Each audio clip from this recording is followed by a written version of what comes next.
Hey y'all, Echo here. Welcome back to the show. Today, we're going to get into some fun history about Playboy Records. I bet y'all didn't even know that Playboy did indeed have a record label. We had no idea that Playboy even had a record label. And just through all of our research and talking to colleagues, friends, historians, we found out about Playboy Records.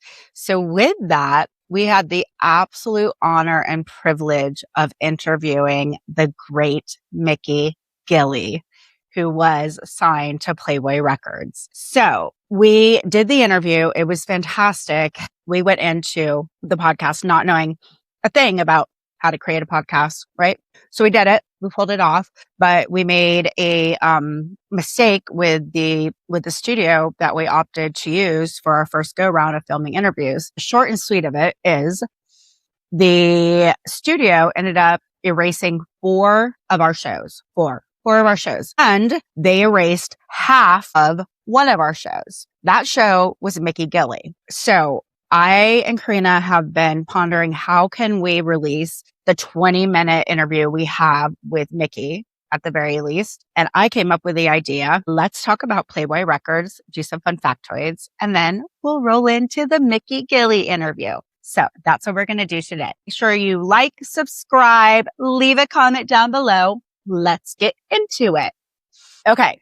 So today we're talking about Playboy Records. By the late 1960s, Hugh Hefner wasn't thinking like a magazine publisher anymore. He was now thinking like a media mogul.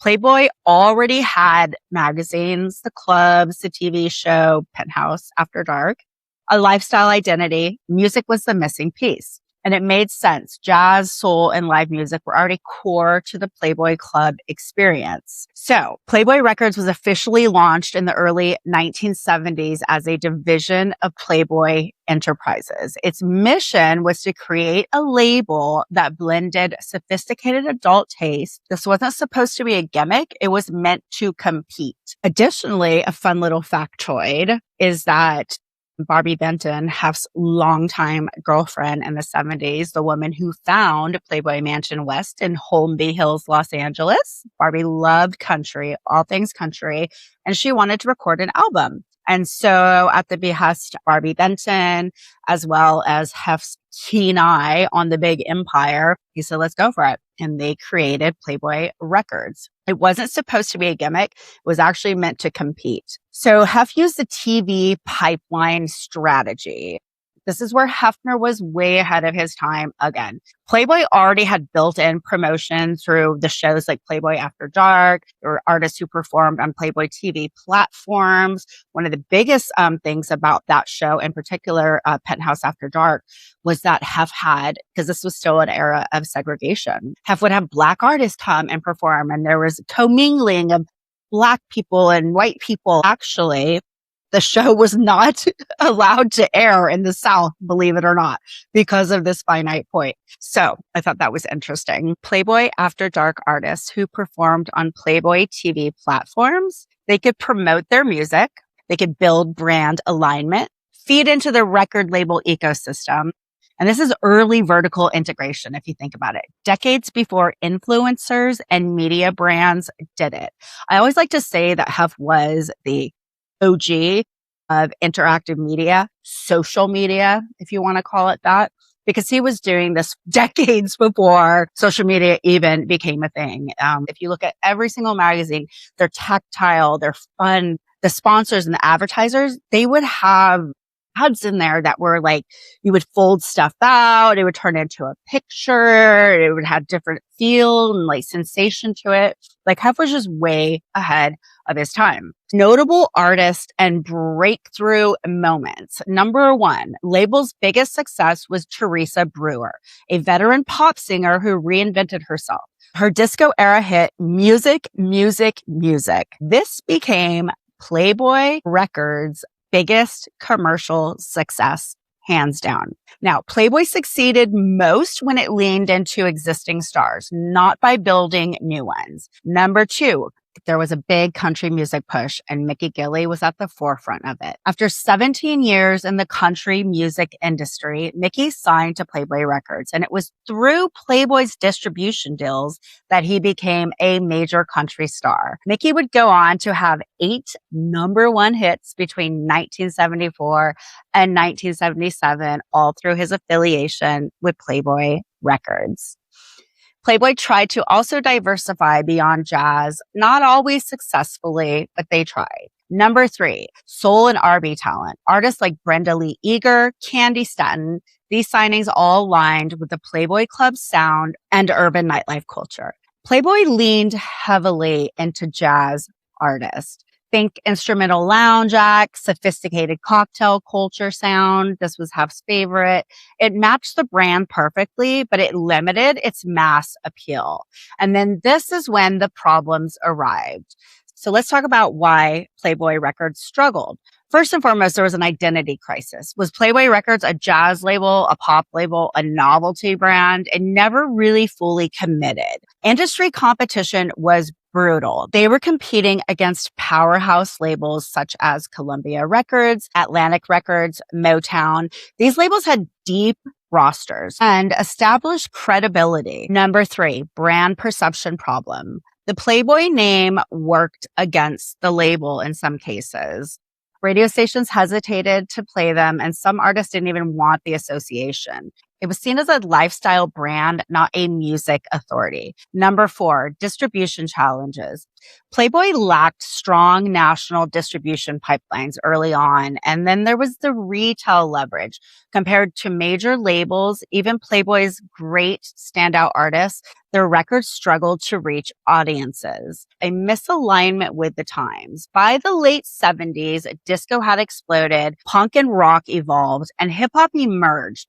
Playboy's sophisticated lounge identity started to feel outdated. Then there was the quiet decline and exit in the 80s. By the early 1980s, sales underperformed. Strategic focus shifted elsewhere, and Playboy Enterprises began scaling back music operations. The label faded quietly. There was no dramatic shutdown. It just simply became irrelevant at that point in time. The label wasn't about hits. It was about reinforcing the Playboy identity. It was an early example of brand expansion failure. Not every lifestyle brand, aka as ever, translates into every medium, and music proves that. TV and music integration was ahead of its time.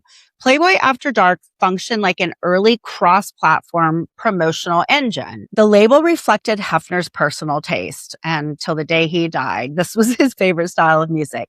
It mirrored Hef's own personal preference, and ultimately that would come at the cost of Playboy Records. It never produced a true superstar. No major artist ever became synonymous with Playboy Records. The Bunny brand didn't carry over to music. What worked in print and clubs didn't automatically translate to record sales. It was competing during a golden age of music labels. The 70s were dominated by powerhouse labels. It was a very tough environment to break into and to be successful. It showed the limits of vertical integration. Even with built-in promotion, execution still matters. It was part of a larger Playboy Everywhere strategy. Magazines, clubs, TV, records, merchandise. Hef wanted total cultural saturation. It's now a forgotten piece of the Playboy empire. Most people, even fans, don't know it existed, much like Karina and I, and to our surprise, which makes it perfect content for you. But here's something most people don't know. Playboy didn't just try to control magazines and nightlife and television. It also tried to control music. In the early 1970s, Hugh Hefner was no longer thinking like a publisher. He was thinking like a cultural architect. Because by that point, Playboy wasn't just a magazine. It was a lifestyle. The clubs had a sound, the mansion had a vibe, the brand had rhythm, and Hefner wanted to own that rhythm. So Playboy launched its own label, Playboy Records. The idea was simple but ambitious, to say the least. Create a soundtrack for the Playboy lifestyle. Sophisticated, smooth, late night, something you'd hear in a velvet booth under dim lights with a drink in hand. And on paper, it made perfect sense. Playboy already had built-in promotion. Through shows like Playboy After Dark, artists could perform in front of a national audience. The clubs featured live music. The magazine had cultural influence. This was vertical integration before anyone was calling it that. Again, halfway ahead of his time. But here's where things get interesting. The label never quite figured out what it wanted to be. Was it going to be jazz? How about pop? Was it soul? Let's go into country. It tried to be all of the above. And in the music industry, that's a dangerous place to live. Because while Playboy leaned into lounge and sophistication, America was shifting. The 1970s music scene was exploding. Rock was evolving. Disco was taking over dance floors. Country music was finding new audiences. And right in the middle of that shift, you have an artist whose story intersects with Playboy in a way most people don't even realize. Mickey Gilley. Now, Mickey Gilley is best known today for helping define the Urban Cowboy era of country music. But what about before that? He was grinding it out in Texas clubs, building a following the hard way, night after night, song after song. And for a moment, Playboy Records saw something in that. Because Gilley represented something the brand didn't fully have yet, authenticity. Not the curated fantasy of the mansion, but the real lived-in energy of American nightlife. Playboy Records made moves into country music, trying to expand beyond its jazz and soul roots. And artists like Mickey Gilley became part of that broader experiment. Now, this is important. Playboy didn't create Mickey Gilley. It didn't manufacture his success. What it tried to do was plug into it, and that was a pattern for the label. It struggled to build stars from scratch, but it occasionally aligned itself with artists who were already on the rise. That speaks to a bigger truth about Playboy Records. It had vision, yes, but it didn't always have focus. It had access, absolutely, but not always credibility in the music world.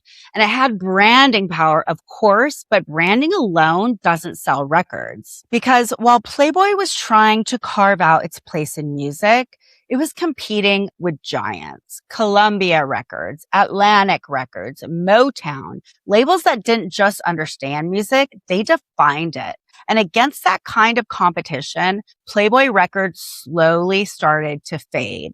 No major superstar, no defining sound, no breakout moment that stuck.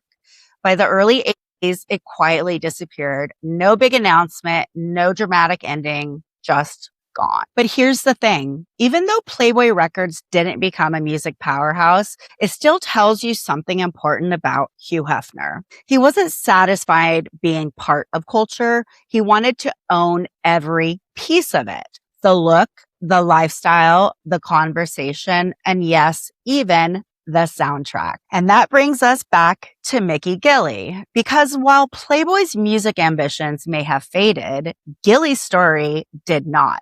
In fact, it was just getting started. All right, so that was the business side of it. But now we get to hear from someone who actually lived it. Before he passed, we had the incredible opportunity to sit down with a true legend, Mickey Gilley. And fun fact, this was his very first Zoom interview. So yeah, we had to break him in a little bit. He loved every bit of it, though. What you're about to hear is real, it's unfiltered, and it's straight from the era when all of this was happening in real time. Here's our conversation with Mickey Gilley. Playboy ever had a record label. So absolutely, when we got the whole story and figured out that Barbie Benton did it for Barbie because she wanted to sing, and then so he delegated so and so to be in charge of it, and then found out that you were part of it, and that was the beginning of your career. Leon, who was your PR guy back during the Gilley's days, he and I are friends on Facebook, and he sent me a picture of a Playmate on a bull in your club, and he said, "Do you know her?" And I said, "I don't. She's gorgeous." I said, "But we are doing this vodcast, the Bunny Chronicles, And that's pretty interesting history when he was telling me about Gilley's, and that you cut your first records with Playboy. That was your first label. We were blown away. Well, it wasn't my first recording, but it was my first #1 song in the nation. Right. Okay. Yeah. And you had I had struggled for 17 years trying to have hit songs. And I walked in the recording studio one day. Actually, the lady heard me sing a song on the little TV show I had locally in Houston. And I walked in the club one night and she said, "Today on your TV show, you did my favorite song." And I said, "What was it?" And she said, "She called me baby all night long." I said, "Yes, ma'am, that's a Harlan Howard tune." And she says, "I want you to record that for me. I got 300 jukeboxes. I have the jukebox here in the club. And I'm going to put it on 300 jukeboxes for you. It'll be good for you around this part of the country. And the people can hear your music, on the jukebox." And I hadn't been making records at that particular point in time. And I told her so. I said, "You can get Harlan Howard's version of it. That's where I learned the record." And she said, "That record's out of print." Bottom line was, she taught me into going to the recording studio to record She Called Me Baby All Night Long. And for the B-side, I picked a song called Room Full of Roses that I grew up singing with Jerry Lewis and Reverend Swaggart.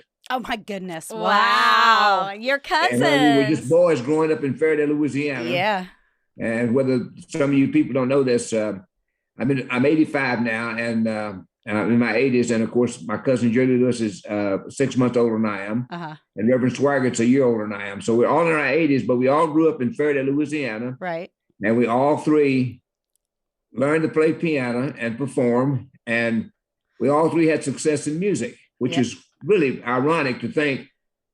Bottom line is, I had 17 #1 country music songs, thanks to the Playboy Record division, by the way, because they broke the ice for me. Everybody else had turned me down. Yeah, show that. There you got it. Oh, yeah. Show the back too. This is with Barbie, the one you recorded with Barbie. Well, we need to mention the fact that that's so cool. The way the thing happened was, I was in Nashville, Tennessee, trying to get a record company to pick up Room Full of Roses because it was my first #1 song in the Houston market. And everybody turned it down. And I was getting ready to leave when a friend of mine by the name of Eddie Kilroy, who later became part of the record division and opened an office there in Nashville, representing the Playboy Record division. And he says, he asked me what I was doing in Nashville. And I told him I was up there trying to get the recording released to a major label so they could take it nationally for me. And he said, "I got a company that'll take it." And I said, "Who?" And he said, "Playboy Records." And he was sort of a jokester, and I thought he was kidding with me. And he said, "Come to my office." I went to the office, and he had this little 45 with the money head on it, and threw the record at me. And he said, "There it is right there, They'd sent him some records." And I said, I couldn't believe it. He says, "They will take this record." Wow. And I said, "Really?" So we jumped on the airplane and flew out to Los Angeles. And of all things, I still remember the guy's name. His name was Tom Takayoshi. Wow. That was running the record division for Mr. Hefner. We'll have to look Playboy into that. Record division there in Los Angeles. Yeah.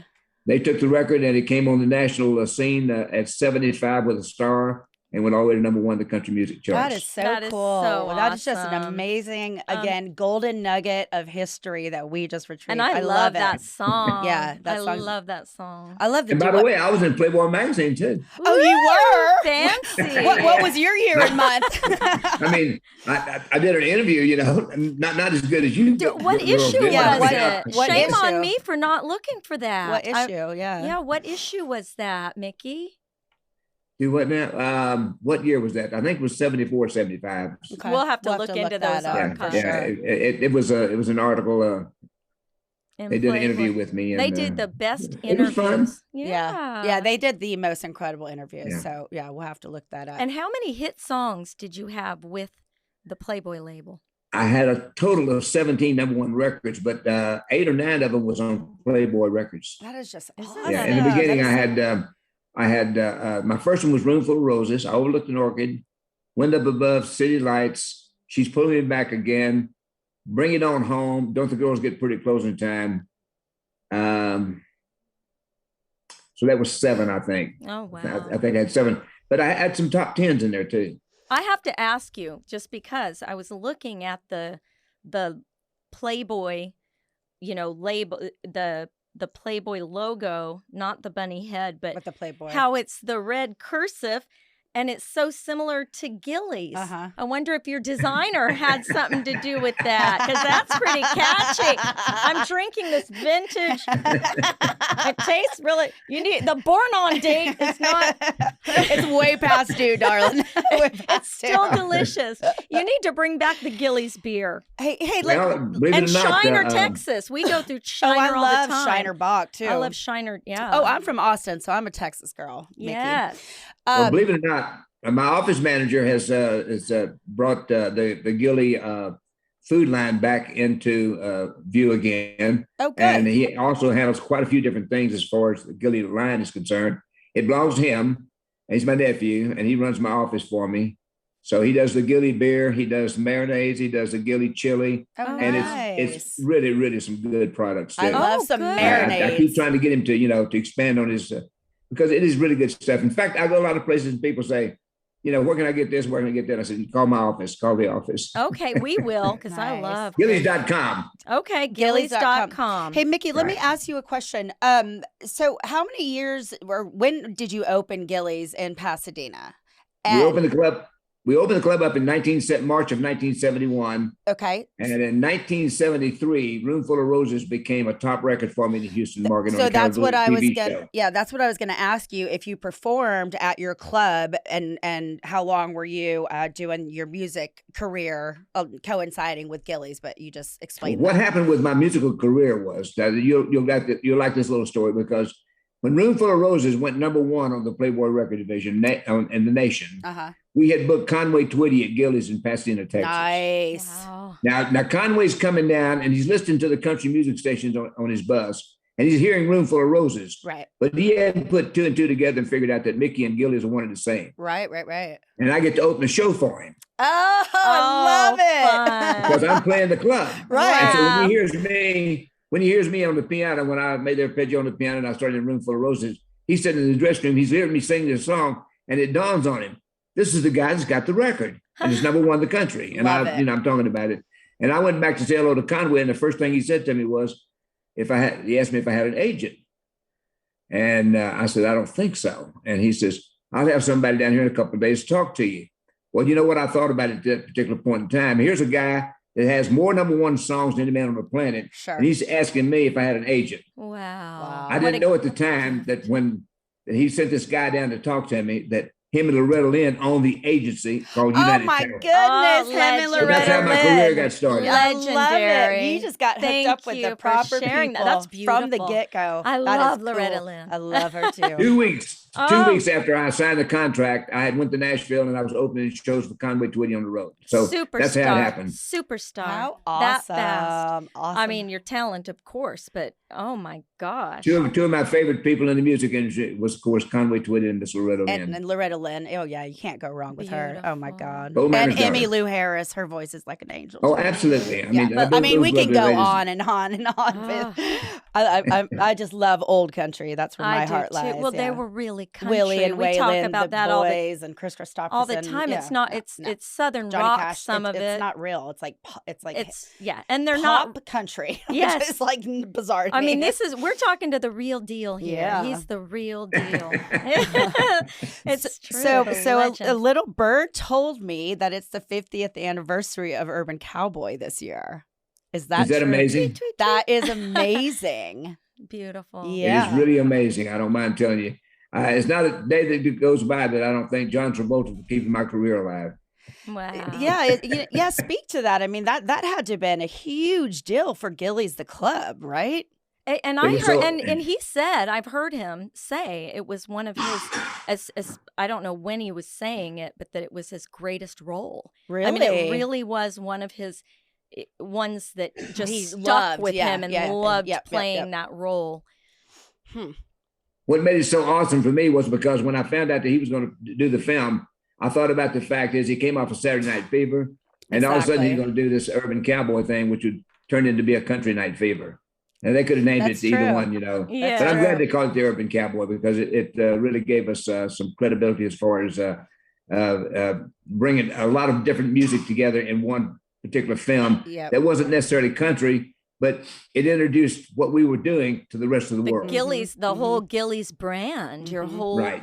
thing that still today, I was telling you had asked me, Mickey, if I had been to Treasure Island. Well, my husband works for the show there, and the Mystere show. Yes, so I mean, he fixes that bowl. He does. They always call him because he can fix anything, and so that bowl breaks all the time. There's earrings, there's jewelry below it.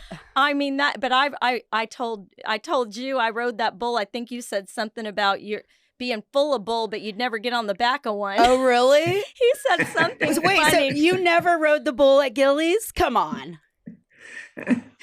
Yeah. She said she rode the bull at Gilley's. I did. It's still Gilley's. You never did. But you never rode the bull at Gilley's, Mickey? Oh, well, I mean, let me put it like this. Yes, I rode it, but it's very slow. Okay, fair enough. And it was sort of a picture thing, They want to take pictures of me on the bull. But no, I never did try to ride it like those cowboys try to ride it. Can't afford that. That's too much. That's too much pain. Too much pain. Love it. So is there going to be something special done for the Urban Cowboy? I mean, they should re-emulate Gilley's and bring it back for a big, I don't know, party. I tell you what, the Urban Cowboy thing, it happened when we had the 40th anniversary. Me and Johnny Lee were on the road. And of course, I couldn't bring enough other people together, to make it happen. But we called it the Urban Cowboy Reunion Tour. And you'd be surprised at the kind of crowds that we drew out there in the audience to hear Johnny Lee sing "Looking for Love." And of course, I had "Stand By Me" in the film. Nice. And then, of course, with the band, we added the other songs that was performed at, like "Hello Texas" and Anne Murray's, "Could I Have This Dance," and Boss Skaggs, "Love, Look What You Did to Me." Oh, wow. And we put all the songs together and put it in a medley. And the people really got a big kick out of it. I bet. A medley of all those together. Gives me goosebumps. I got goosebumps. So cool. It was a lot of fun. We had a good time doing it too. And by the way, we're still doing the music from the soundtrack to the film The Urban Cowboy. Johnny Lee's still singing "Looking for Love," and I'm still singing "Stand By Me." No. Yeah. And at 85, I'm still out there performing. Your rendition is my favorite. I love it. Love it. We'll have to play it when we get in the car. I haven't heard his rendition of it. You have? In Urban Cowboy you have. Oh, and I didn't even realize you heard it over and over on the radio, of course. It was a little bit different than Benny King's version because it was slowed down a little bit and had a little more of a touch of smoothness to it. I think that the way that the producer produced it for me in Nashville. We have a request. We want you to sing a few. Can you sing a song for us? Sing "Stand By Me" for us. Please. When the night has come and the land is dark and the moon is the only light we'll see. No, I won't be afraid. I won't be afraid. Just as long as you stand by me. And from the chorus, everybody sings. Stand by me. That was beautiful. Oh my God. I'm in love with you. I wish we could go back and do it one more time. Echo's in love with you. I'm in love with you. Do you date younger women? Well, I tell you what, one of the most played recordings that I made back in the 70s was "The Girls All Get Pretty Close to Time." It was #1 for me on Playboy Records, and it's still getting played today, and that's awesome. Very cool. And the girls definitely get better looking at closing time, and the more you drink, the more of these you have. And I don't mind telling you, and when the song come out, and the ladies started to request that tune. It dawned on me the guys started looking better than me at closing time too. Isn't that the truth? I love it. So you're on tour right now, aren't you? I'm a what now? You're on tour right now. Well, he has a theater. I'm going out to do 3 dates in Texas, and then I'm going back to Branson. Okay. And then I got to look at my schedule and see where I'm going from there. But what are the dates in Texas? I'm still working in Branson in the spring and the fall. Okay. Just 2 days a week. I've been there for 25 plus years, and we put the Urban Cowboy thing back together on account of the fact is I joined it with my friend Johnny Lee after being apart from him for quite a few years. Sure. When we put the thing together in Branson, and we've been on the road doing the Urban Cowboy music, and it's been a lot of fun. Well, you need to come to Vegas. Where are you going in Texas? What are the dates in Texas? We're going to New Brunswick, Kerrville, Texas. And then we got a private showing down close to Corsicana. You can't call the exact town, but anyway, for 3 days right in a row. Yeah. Thursday, Friday, and Saturday. So New Braunfels, are you going to play at the what's the name of that place there by the river? I'd have to check the Frontex. what's Frontex? Yeah. Anyway, I don't know. Well, I get on the bus and ride. you just go where they tell you. Yeah, exactly. Well, you go on this particular time, and I say, okay, let me get dressed, and I'm there. Well, I just asked because I'm from Austin, and I'm going back there to buy a home in the next month or two. So if you were actually going to be in New Braunfels, I would come down and see you, but I don't know that I would. Absolutely. Yeah. I can't wait to get back to Texas, by the way. I know. Well, I am tired of California. I was just there. I got eaten up by mosquitoes. That's the only thing. I was fishing. Now, you gotta like Vegas. So Vegas is a fun town. Oh, it is. I love it there. Yeah, it's hot. It's only 115. Oh, that's nothing. Today. Ooh, I that is a know. little warm. It's a little warm, but we don't have the humidity, so that's nice. So, Mickey, Well, I'm still working, girls. So, I'm so glad. You know what? I did have a question for you, because we have to ask everyone this, because it's mostly we've been paying this homage to Hef and all of the people who have circulated through over the years, and you obviously, I can't say get your start, but your first actual signing that got you kind of on the way, with Playboy Records. I did want to ask you, do you remember when you met Hef and what that was like when you met Hugh Hefner? And I know you were hanging out with Barbie Benton because you and her recorded together. well, And we're thanks to on Barbie, Hee-Haw. she took me to the mansion there in Los Angeles, and there was that's where some of the movie stars usually hung out there. It was all new to me of what was going on, but sure. I met Mr. Hefner, and I think he was wearing his robe. Yep. But I got to say hello to him, and thanks to Barbie, I'd never been able to do that, but it hadn't been for her. She took us out there. Mm-hmm. So that's the thing that I remember the most, because the fact that she took me out there, and it was awesome to be able to say that I went to the mansion. It'd be fun to get you two together to sing. I know. We're trying to track down Barbie. Yes. She's a sweetheart. She really was. Everybody just says lovely things about her always. And that was really Hef's true love. Absolutely. I got to work with her in a recording session, so it was fun. Yeah. That's fun. Yeah. Yeah, I heard that duet. I loved it of you two. It was awesome. This is it. It was very awesome. This is it right this here. This is the one right here. Well, I found it. My husband ordered it. I know. For me. I was so excited. Look at that picture of Barbie. It's so great. I know. It's so cute. She's so beautiful. Oh, it was so awesome being part of the Playboy family. I don't mind telling you, because I was very fortunate to meet Mr. Hefner and be a part of the label and to have the success I had with Playboy.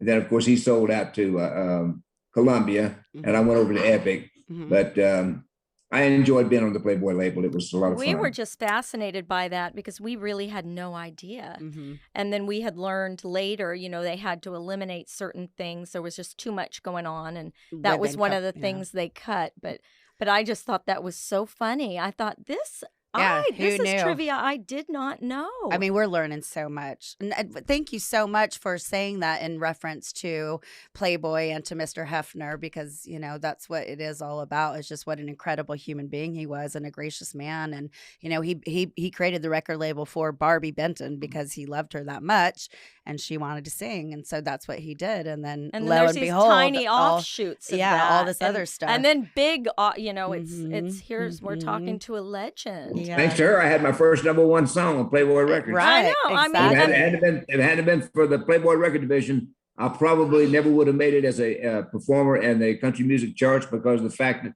I got turned down everywhere. Well, God bless. That's yes, beautiful. I love that. So it all worked out. Yeah, yes. It did just fine. fine. I never thought I would have been a centerfold. I look back, I'm like, whoa, my gosh, Yeah, I think we all have to pinch ourselves initially like our initial introduction into the whole Playboy world, and then just looking back at all the memories, we're just like, wow, just filled with gratitude, as is everybody else. When I told Echo that you were coming on our show, she just screamed. I mean, she's like, "Are you kidding me?" Yeah, we'll see, because I grew up listening. My father, Fort Worth and Austin, and I grew up listening to all you guys. So I knew you well. So I was very excited when she said that you were coming on. Everybody, I'm supposed to say hello from 100 people, that are like, "Oh my gosh, you get to see Mickey Gilley? Yeah, please tell him we love him. Tell him we love him." So. I'd like to give you a little musical trivia here that you probably don't know this, but in 1959 and 60, my very first chart record in Houston was a song called "Is It Wrong for Loving You?" I love And the guy playing the bass guitar in the recording session was Kenny Rogers. Oh my gosh, how cool. And I know that song very well. Kenny I Rogers. Wow. That takes you back a little ways. Oh, yeah. That is cool. That is very cool. I love In it. 1957, I tried to follow my cousin, Jerry Lewis, into the music industry. Right. I was working in a construction gang, making $1.25 an hour, saved up $200, made my first recording. 50-something years later, the Yo Play Yogurt Company in Ireland used my first record in a commercial called Ooh Wee Baby. No way. Wow. The Yo Play Yogurt in Ireland used it in a commercial. That is so cool. That's fun trivia. That's awesome. I love Ireland. Yeah. They used a 30-second clip, and if you go to YouTube, you can pull it up. It's called Ooh Wee Baby by Mickey Gilley. Cute. And they might even show you the commercial. I don't know. But anyway, it was a cute commercial about Yo Play Yogurt Company. We will have to check that out. So where are you based? Are you in Texas? You live in Texas? My office is in Texas, and of course, my band and everybody lives in Branson, Missouri, which is more of a central part of the United States. Yeah, and that's where I keep the bus right by my old theater that I used to own. Okay, which I still have part of it because I'm still carrying the note on it. But other than that, my home is in Texas. Yeah, and your heart. Yeah, and my office is here. Yeah, got it. And that's where I'm at right now in Pasadena. Okay. Not California, Pasadena, Texas. I know exactly where Pasadena is. I know you're probably going to find this hard to believe too, but we used to get mail that come to the club at the Pasadena, Texas. It'd be to Pasadena, California, but they knew it. Gilley's was in. Yeah, they would just say Pasadena. Gilley's, and they would send it to you. That's so great. I didn't have my own zip code like my cousin. But they knew. But my cousin River Swagger had his own zip code down in Baton Rouge. Wow. Yeah, y'all, they need to do a movie. Yeah, about that the is so three of interesting when Karina told me that Jerry Lee was your cousin. And they're so different. Oh, God. You're so different, but you're so dynamic. Talk to us about Jerry Lee growing up and was playing that piano like he did. Jerry started playing when he was about 7 years old. Okay. And everybody asked me, undoubtedly, the greatest talent in our family was Jerry Lee Lewis. Yeah. He is in the Rock and Roll Hall of Fame. Oh, absolutely. And if you think about the fact that all three of us grew up in Faraday, Louisiana, we all three went to the same school, and we're all three in our 80s now, 6 months different in our age. I'm the youngest, Jerry's in the middle, Jimmy's the oldest. And we all three had success in a different kind of music. Mm-hmm. I had 17 number one country music songs. Jerry Lee is in the Rock and Roll Hall of Fame.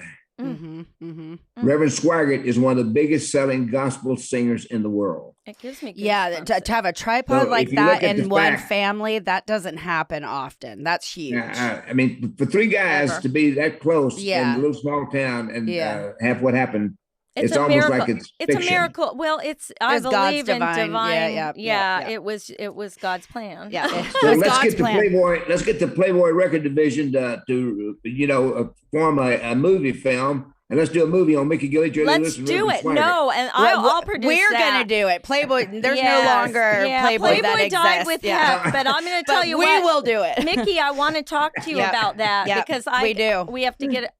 We have some ideas. Such a good movie. That will make such an incredible movie. Yep. We have to do it. Let's do it. I'm going to be calling you. Let's make that happen. Yes, that's my thing. That would be awesome. And we're planning a huge celebration of life party for Mr. Hefner because when he passed, there was no memorial or farewell for any of us to say goodbye to him. And it was really heartbreaking. And, we're still all mourning him. And somebody of his stature deserves and needs to be honored with a celebration as such. So you must be at that party when it occurs. Yes, we want to give you an invite. Yeah. We would love for you to be there. It'll be in his It's fashion. just complete. Yeah, We're going to do it exactly the way he would have a party at the Playboy Mansion. and Wow. just it's going to be a beautiful thing. That would be awesome. yeah, He was get a there, and philanthropist. get and up Yeah, and we- sing a song. And Yes, yes. That would be awesome. Oh, yeah, wow. you got it. So we Yeah. will keep you posted. Thank you so much for coming on. Hey, Yeah, thanks for having me on, and it's been a pleasure, honor talking to you two lovely ladies. thank you. And hopefully, if I get somewhere close, you come to the concert, and Yes, please. That Yeah, would be a I gift. would I'll love fly to. out just to see you.